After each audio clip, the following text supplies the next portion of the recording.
திருச்செங்கோடு ரத்தினம் இல்லத்தில் நாம் இன்றைக்கி யமதீபம் ஏற்றி வச்சுருக்கோம். இந்த யமதீபம் அப்படிங்கிறது ஐப்பசி மாதத்தில் வரக்கூடிய அமாவாசைக்கு 2 நாளைக்கு முன்னாடி, அதாவது திரையோதசி திதி அன்னைக்கு ஏற்றப்படக்கூடியது.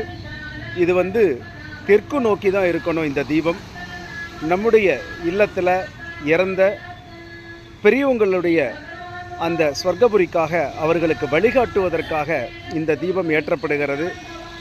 ஹிந்துத்துவ இயக்கங்களில் பலிதானிகளான அத்துணை பெரிய புண்ணிய ஆத்மாக்களுக்கும், நம்முடைய பாரத இராணுவத்தில் எத்தனையோ பேர் உயிரிழந்திருக்காங்க, அவர்களுக்கும் சேர்த்து இந்த யமதீபம் ஏற்றப்பட்டு இன்று தேசிய சிந்தனை பேரவை அலுவலகத்தில் இந்த யமதீபம் ஏற்றப்பட்டிருக்கிறது.